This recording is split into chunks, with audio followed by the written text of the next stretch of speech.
relationship of some sort or other, it may be someone with whom there's not a strong relationship. Just someone who comes to mind with whom you have had, or you may presently have, some issue. Things are not ideal. All right? So just think of that person for a few moments. And so you can picture that person in your mind, the face of that person.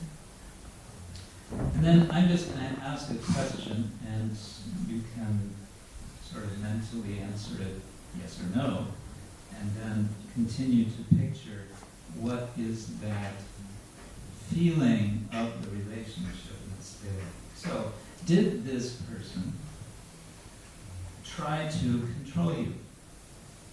Or did it feel that way, that this person was trying to control you? And if so, could you, just for now, let go or drop the wanting to control that person in return? Or, alternatively, could you just for now let go of trying to resist that person and that person's control? Just for now. Just for now. On the other side, did you try to control that person? Or did it feel as if you were trying to control that person? And if so, could you just for now let go of that feeling of wanting to control that other person?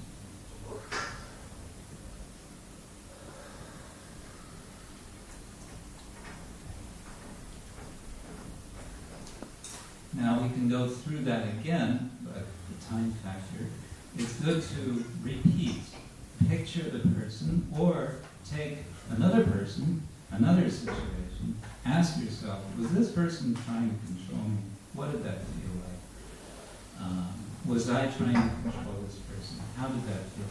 Could I just let go of that resistance? Could I let go of that desire to control? And sort of incrementally, you know this word? Incrementally. Sort of very, very little baby step by baby step. You may find that you can actually get into a habit of when something like this comes up, the sense somebody's trying to control me, it's that.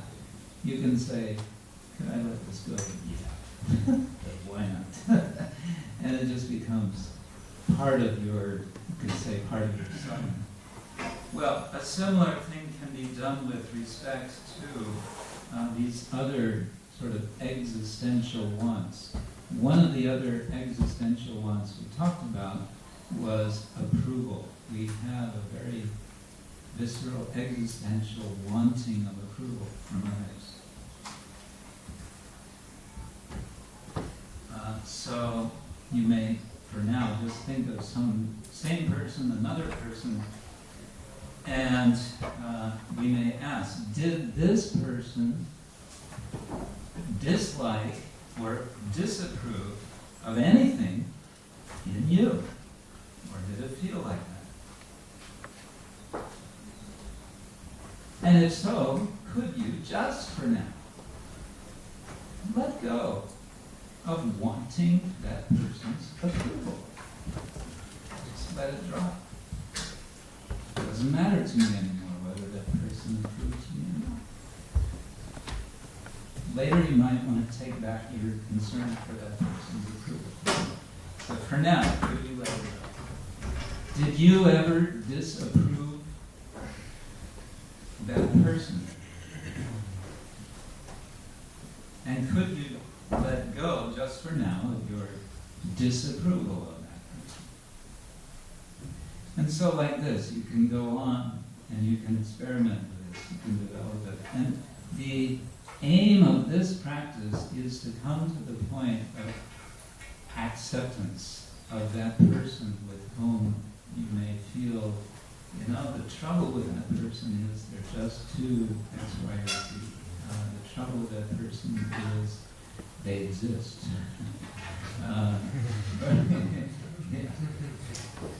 They shouldn't even be born.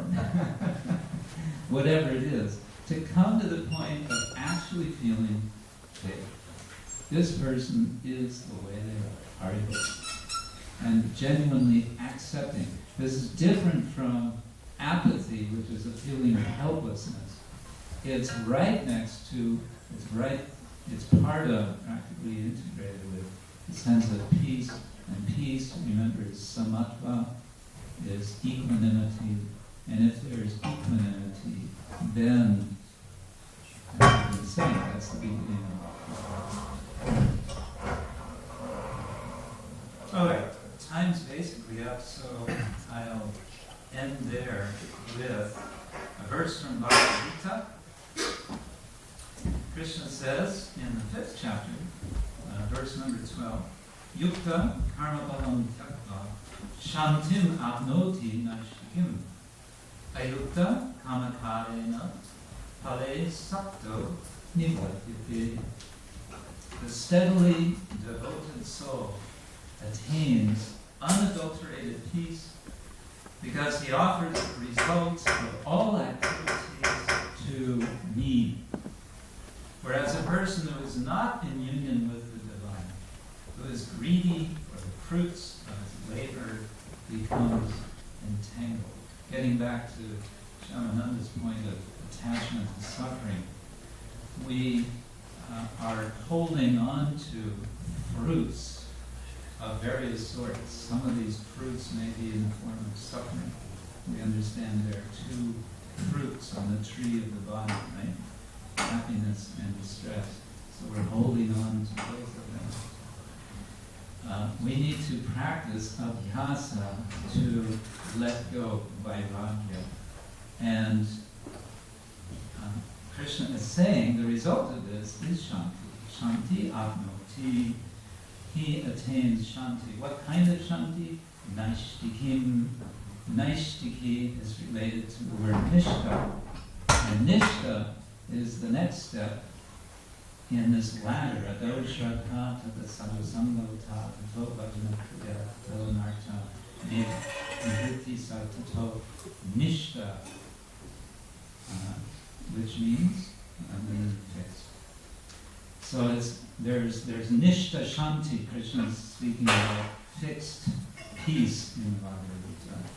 And as I mentioned before, he also says without peace, no question of happiness. Right? Ashantasya kutas. Where is the question? He asks rhetorically. Where's the question of happiness? And if there's no happiness, then there will be searching for some other arrangements. And you'll feel this Hare Krishna, this is not what I want. Or this brahmacharya ashrama, this is not what I want. So we want to be at least happy, and then we can go beyond happiness to actual blissful Krishna consciousness. We also don't want to be attached to happiness, right? That's motive goodness. In a negative sense, that means just further bondage. So as I mentioned, one can also practice letting go of happiness. Could I